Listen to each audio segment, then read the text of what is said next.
No, hang on a minute. Let me just stop you right there before you go any further. Because you cannot seriously sit there in front of a microphone and try to spin that. I am spinning absolutely nothing. I am simply pointing out that the sheer, unadulterated ambition on display. Ambition? You're calling that ambition? It's an absolute joke.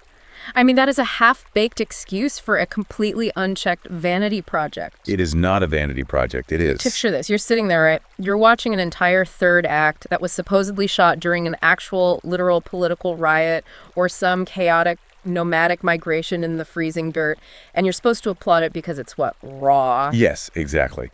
Because it is raw. It's not ambition, mate. It's absolute madness masquerading as art, and it's, frankly, shoddy.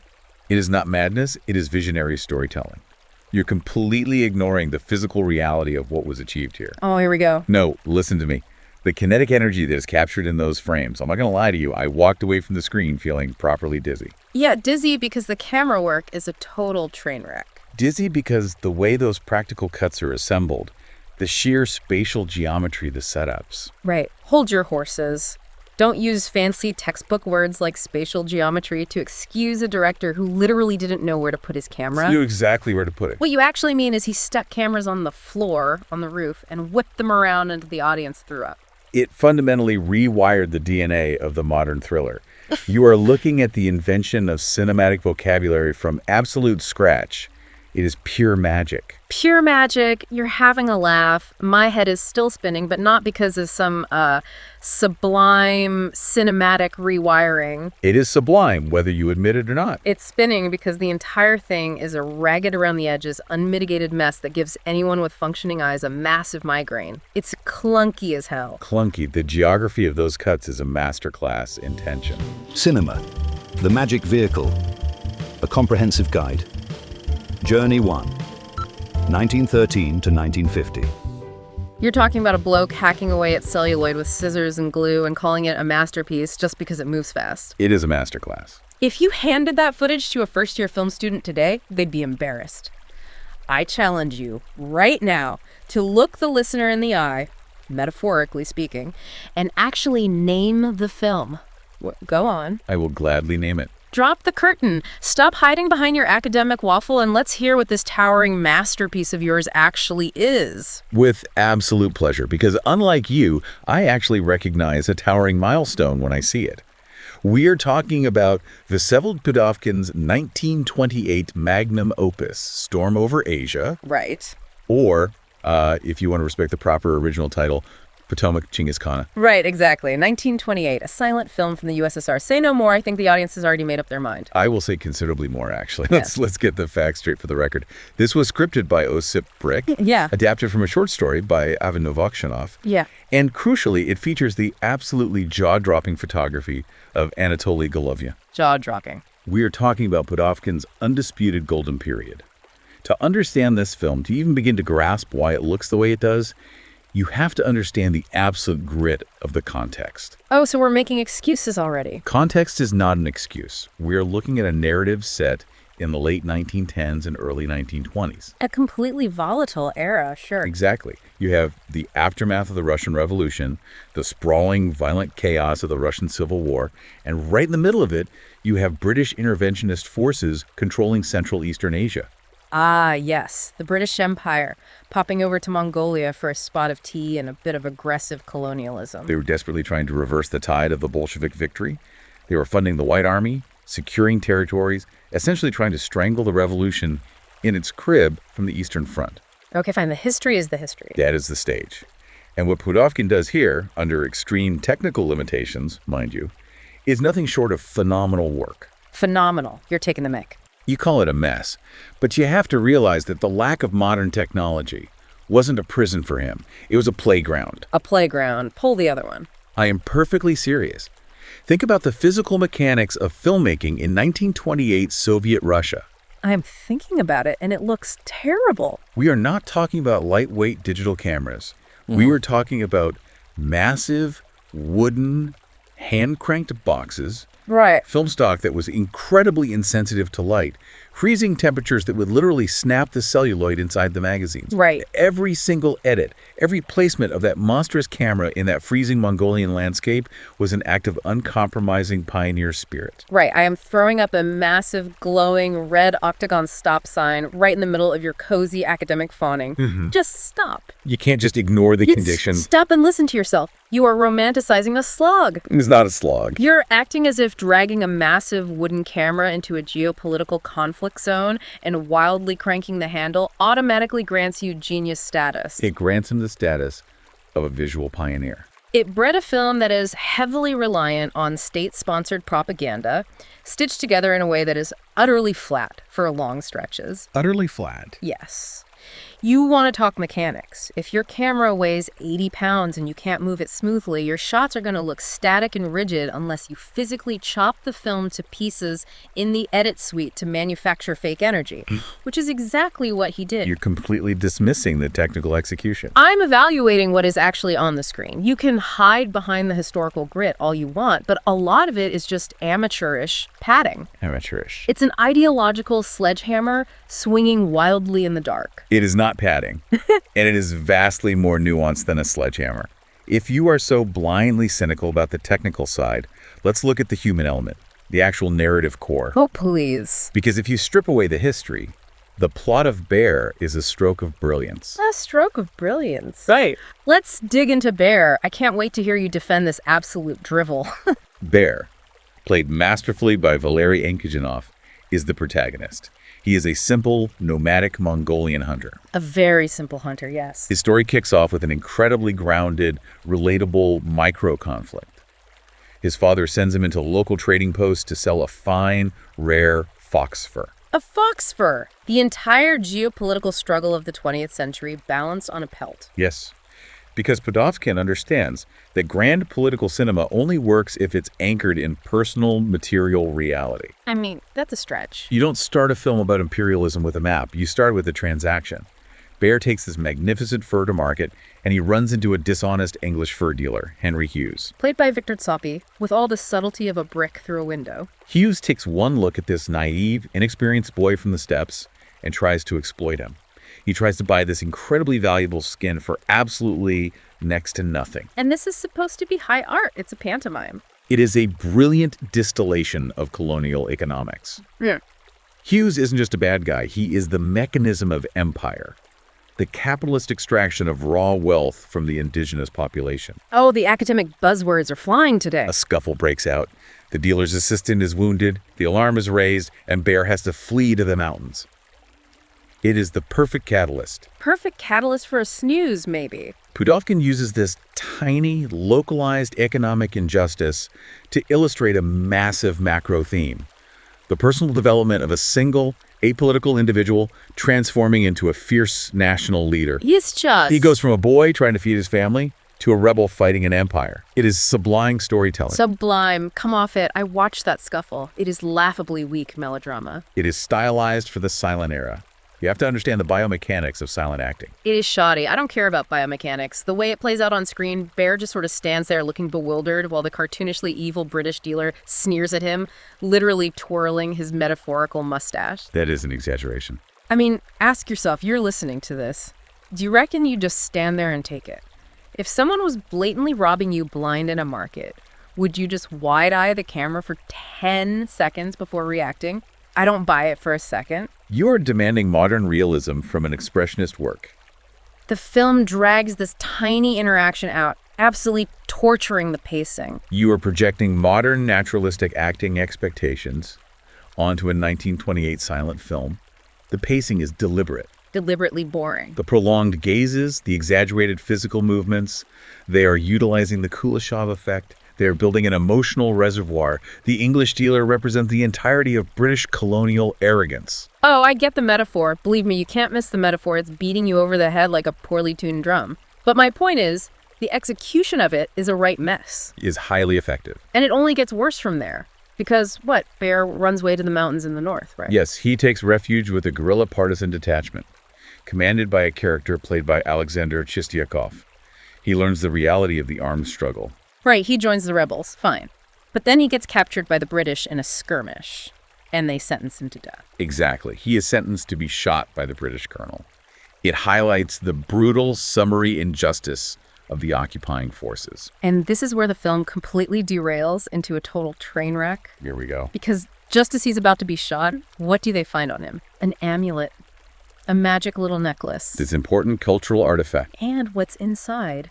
A hidden document that miraculously proves this random bloke from the fur market is actually the direct bloodline heir of Genghis Khan. You cannot defend that. It is not a magic necklace. It is the dictionary definition of a deus ex machina. No, it is not. You were just waxing poetic about how grounded and gritty and realistic Pudovkin's micro-conflict was. You literally just said he anchors grand political cinema in material reality. And he does.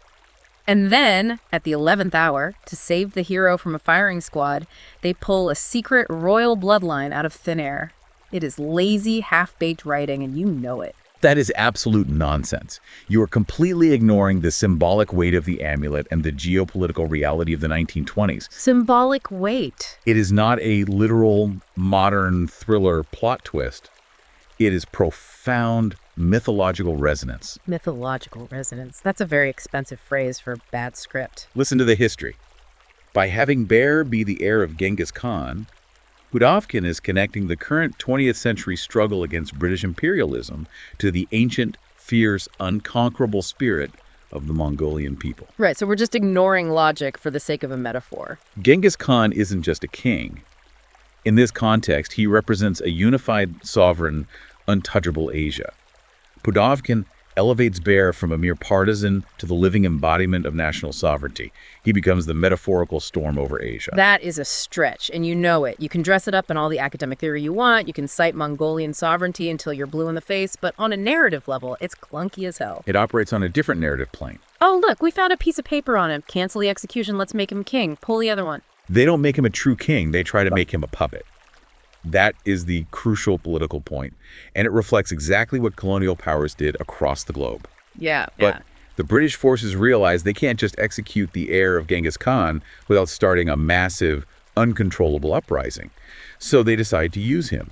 They prop him up as a puppet ruler. Because they think he's just an idiot boy from the market who got lucky with a necklace. Exactly. They underestimate the indigenous spirit. But Bear soon discovers the true, insidious nature of their schemes. He realizes he is in a gilded cage. A very clunky, poorly edited, gilded cage. And this all culminates in the most visually stunning sequence in the film. The celebration banquet. Ah, yes, the banquet, the so-called breaking point. Bear is at this grand, opulent banquet surrounded by his British handlers. And suddenly, across the room, he spots an English lady. And what is she wearing? The bloody fox fur. The exact same fox fur that was stolen from him at the market. I'll admit, as a visual callback, it's not bad. It ties a neat little bow on the capitalism metaphor. It is jaw-dropping. It is the visual trigger for the symbolic storm.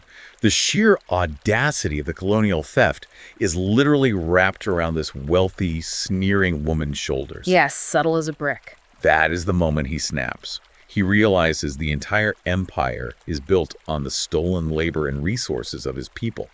He flees the banquet, literally drawing a sword, to lead an all-out rebellion. All right. And it is here, in the execution of this rebellion and the surrounding chase sequences, that Pudovkin's technical wizardry reaches levels that are simply unmatched.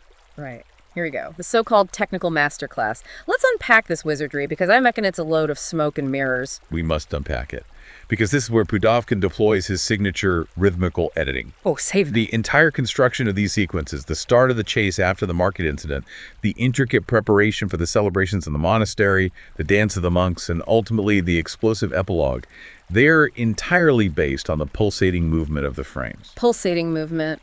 There's another textbook phrase to excuse a headache. I will explain exactly how it works, since you seem allergic to theory. I'm allergic to bad pacing, mate. Pudovkin and his contemporary Sergei Eisenstein were developing Soviet montage theory. But where Eisenstein believed in cutting for collision smashing two unrelated images together to create shock, Pudovkin believed in linkage. Linkage? Wrong. He is cutting based on mathematical rhythm. Yeah. He isn't just cutting for narrative continuity. He is literally measuring the length of the film strips. He takes a shot that lasts exactly 2 seconds, then 1 second, then half a second, accelerating the cuts to physically manipulate the viewer's pulse. And He's cutting to create a physiological reaction. right, let me translate this high cinema academic gibberish into brutal pub-style reality for you. You call it pulsating movement and mathematical linkage. I call it an utterly flat visual mess that is purposefully designed to make your heart mimic a steam engine in the absolute worst way. It creates unbearable tension. It creates a migraine. Now look, I get what he's trying to do mechanically. He's taking a shot that lasts 12 frames, then the next is 8 frames, then 4 frames, chopping it up faster and faster to simulate panic. I understand the math. Then you should appreciate the execution. But the reality of watching it, it's completely jarring. You lose all spatial awareness. And don't even get me started on the pacing, the monk stance you mentioned, the preparation in the monastery. A masterclass in documentary-style observation fused with rhythmic pacing. It is amateurish padding. He drags that monastery sequence out for what feels like a lifetime. It builds the world. It absolutely destroys the pacing of the supposed sensational drama. You've got this brilliant, high-stakes political thriller simmering about a puppet king realizing he's a pawn, and suddenly we are subjected to a visually chaotic, endless sequence of monks spinning around in ceremonial masks. You just don't appreciate the ethnographic value. That's a right mess. I feel like he just shot a bunch of B-roll on a Tuesday and shoved it in to make the runtime. You're completely missing the forest for the trees. Anatoly Golovnia's photography during those sequences is faultless. How can you mock the B-roll? Easily. Because it's boring. He captures the attractive scenery and the genuine everyday religious life of the country with a raw authenticity that Hollywood in 1928 couldn't even dream of replicating. Hollywood was shooting in backlots made of cardboard. Yeah, but at least their films had structure. Golovnia was lugging a camera up a Mongolian mountain to shoot actual Buddhist ceremonies. Capturing nice scenery and real monks doesn't excuse a ragged edit. You don't just dump 20 minutes of National Geographic footage in the middle of a political thriller and call it rhythmic linkage. The editing is exactly what elevates it from a documentary to a symphony. And you have to understand why Pudovkin was able to achieve this specific blend here. Go on then. Educate me. Historically, Storm Over Asia had slightly lesser strict propaganda value compared to his previous heavier films like Mother or The End of St. Petersburg. Because it's essentially a boy's adventure story about a stolen coat and a magic amulet.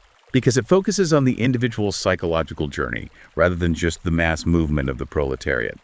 And because the state apparatus wasn't breathing down his neck quite as heavily on this specific project, Pudovkin was able to direct with what scholars describe as lightness and ease. Lightness and ease. He's experimenting freely, blending ethnographic documentary with explosive political narrative. Lightness and ease. That's a very polite way of saying nobody was editing him. Nobody was in the room to tell him, Vsevolod, mate, maybe cut 3 minutes of the spinning monks. Yeah, we get the point. The monks are essential to the atmosphere. That's what happens when you give an ambitious director a blank check and zero oversight. You get an unmitigated 50-50 split of absolute brilliance and utter self-indulgent chaos. It is not self-indulgent, it is formal clarity. It's bloated. It is the definition of bloated. And frankly, if this chaotic, pacing-challenged film is considered his golden period, if this is him operating at his absolute peak where he's supposedly rewiring the DNA of cinema, then the rest of his career must have been pretty grim.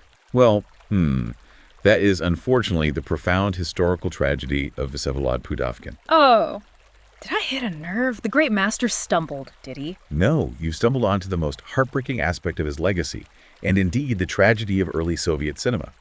Storm Over Asia is widely considered Pudovkin's last great work. Unsurprising. It is the perfect, culminating example of a visually beautiful silent film. But after this, everything changed. Let me guess. The 1930s arrived. Exactly. The 1930s arrived, and with it, two catastrophic shifts for Pudovkin. First, the transition to sound cinema. Second, the iron grip of Joseph Stalin. His experiments in the early 1930s simply failed. Wait, let's unpack that. Why did sound ruin him? You just spent 20 minutes telling me he was a technical wizard. Surely a wizard can figure out a microphone. Because early sound technology was profoundly antithetical to Soviet montage theory. How so? I just explained how Pudovkin built his films. By physically cutting celluloid into tiny strips and linking them rapidly. But early sound was recorded optically onto the film strip itself, or on massive synchronized discs. Furthermore, the early microphones were incredibly insensitive and immobile. To capture dialogue, you had to lock the camera inside a massive, soundproof box called a blimp. so the mic wouldn't pick up the whirring of the camera motor. So his camera was suddenly bolted to the floor. Exactly. You couldn't throw the camera around a Mongolian mountain anymore. You couldn't chop a shot into half-second increments because the dialogue would be completely mangled. So he was exposed. Sound forced cinema to become theatrical, dialogue-heavy, and static. The transition was incredibly difficult for many silent masters across the globe, but for Pudovkin, it was compounded by a complete loss of artistic freedom. The Soviet state tightened the leash. Completely. In 1932, the state officially decreed socialist realism as the only acceptable form of Soviet art. Right, which for anyone not reading a textbook right now, what does that actually mean in practice? It meant that art had to be accessible, unambiguous, and explicitly serve the state. No more formalist experimentation. No more dizzying mathematical editing. Or abstract symbolism. The state demanded clear, simplistic messaging featuring positive proletarian heroes. Pudovkin was forced to toe the line. His remaining films, things like Minin and Pozarsky or Suvorov in the late 30s and 40s, were mostly these dry, epic, historical biographies that glorified Russian nationalism. So he became a state propagandist proper. He was suffocated by the system. The state apparatus completely destroyed his ability to achieve comparable feats of expression. He was a visionary who built the very language of cinema, only to have his wings brutally clipped by an authoritarian regime. Right. Hold your horses, mate. What? It is a documented historical tragedy. It is a fact. Is it? Or is it a wildly convenient excuse for a bloke who simply ran out of steam? Excuse me. Look, I'm not defending Soviet censorship. Obviously, it was brutal. Stalin's regime was an absolute nightmare. But let's play devil's advocate here for 2 seconds, yeah? Maybe, just maybe, Pudovkin ran out of ideas. You're blaming the victim of totalitarian state censorship. You are losing the plot entirely. I am questioning the myth of the infallible, untouched genius. You said yourself, his experiments in the early 30s failed. The technology changed. Sound came in. Maybe he was just a one-trick pony. He was not a one-trick pony. The minute he actually had to construct a narrative around real dialogue, around actual human interaction and new structural pacing, instead of just wildly chopping up silent frames of spinning monks and chaotic riots, his rhythmical editing tricks looked shoddy, and he couldn't adapt. The introduction of sound fundamentally altered the grammar of film, yes, but he was explicitly denied the freedom to adapt his theories to sound. He wrote extensively on how sound could be used contrapuntally. Or he just didn't have the chops for it in practice. Think about it. You're listening to this. How many modern directors can you think of who burst onto the scene with 1 or 2 visually insane, highly experimental indie hits? This is completely different. No, it's not. They make a massive splash because they use flashy camera tricks to hide their narrative flaws.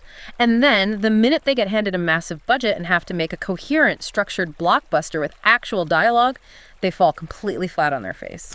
The stakes in Hollywood are... And what do they always do? They hide behind the system. Oh, the studio interfered. The producers wouldn't let me realize my true vision. The Seuss ruined it. Comparing the brutal life or death dictates of the 1930s USSR to modern Hollywood studio notes about toy sales is profoundly ignorant and frankly insulting. The stakes are different, obviously. I'm not denying the regime was lethal. But the psychology of the failing artist is exactly the same. It absolutely is not. I'm just saying, it's blindingly obvious when you look back at Storm Over Asia. You see the ragged around the edges mess that it is, the pacing issues, the bloated sequences, the lazy Deus Ex Machina amulet. You're obsessed with the amulet. You see all those flaws in his supposed masterpiece, and you have to realize that maybe the propaganda machine wasn't the only reason his later films dragged. Maybe he just wasn't as bulletproof as the textbooks claim. The textbooks claim he is bulletproof because the rigorous historical scholarship backs it up. Oh, scholarship. Yes. You want to talk about what the academics say. If you want to challenge the consensus, let's bring in the heavy artillery. The entire academic foundation for understanding this era, the definitive roadmap, relies heavily on cinema, The Magic Vehicle by Klonowski and Garbage. Oh, here we go. We're cracking open the sacred text. I was wondering when you'd hide behind a bibliography. Yes, the sacred text, because it is definitive and it absolutely shatters your cynical pub logic. Klonowski and Garbage are razor sharp on this point. They break down the mechanics of the era frame by frame. Do they excuse the padding? They rank Storm Over Asia as a towering milestone for a reason. They explicitly break down how Pudovkin wasn't just throwing shots together in a panic. He was forging a completely new cinematic vocabulary from scratch. Sounds like academic bloat to me. He pushed the medium forward because he had the sheer guts to execute a vision nobody else could even comprehend. They state categorically that his work in this period is unmatched. Come off it! I reckon the authors are giving him a massive, monumental free pass here. It is literally in the text. And the text is absolute bollocks. You call it visionary courage, but from where I'm sitting, it looks like a colossal ego trip. It is not an ego trip. Just because a filmmaker spends a fortune, drags his crew halfway across a freezing continent, and tortures the audience by dragging out every single monastery scene doesn't automatically make it high art. It is high art. He was a narcissist behind a lens, and I think the book is completely romanticizing what is essentially a tedious, overblown, state-funded vanity project. Nonsense. You are completely missing the forest for the trees. Yeah. It's not an ego trip. It's spatial innovation. It's innovation. Yes. The book provides the precise historical context and the exact technical breakdowns that directly influenced every modern film you watch today. If your attention span finds high-level visual storytelling and complex metric montage a bit of a grind, that's your problem, not the film's. I'm evaluating what's actually on the screen, mate. I don't care about the academic pedigree of his editing scissors. You should. It's 50% brilliance and 50% unmitigated chaos. The book defends every single clunky frame through a cozy historical lens, but any rational viewer today would tell you to throw half that footage straight in the bin. The bin. Chop 40 minutes out of the middle, remove the endless padding, fix the laughably weak melodrama of the magic piece of paper and the amulet, and you might actually have a watchable picture. It's bloated. You are judging a 1928 masterpiece by the standards of a TikTok attention span. Oh, here come the insults. The spatial innovation, the radical geography of the editing, it is lost on modern audiences with fried dopamine receptors. Cinema, the magic vehicle, doesn't excuse anything. It provides the essential context to understand why the pacing is a deliberate, revolutionary choice. True art doesn't need to be an absolute slog to be profound. A masterpiece shouldn't require a 500-page academic textbook just to excuse its pacing issues. It doesn't excuse them, it explains them. It is a shield for lazy intellectuals who refuse to admit that their heroes made a shoddy film.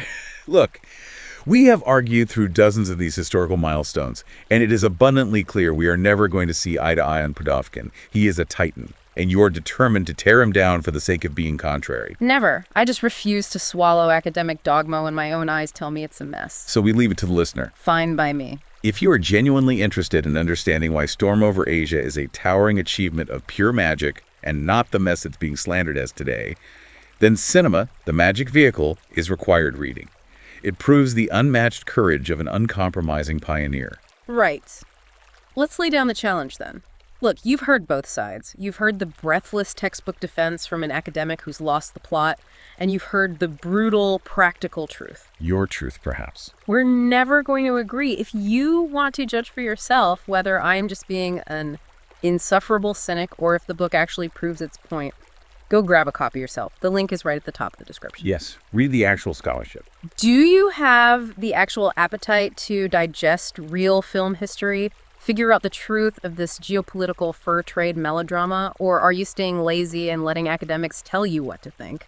Your call entirely. It is a foundational text that proves, beyond a shadow of a doubt, the unmatched structural brilliance. Are you having a laugh? It proves absolutely nothing except that film snobs will relentlessly flog a dead horse to defend any half-baked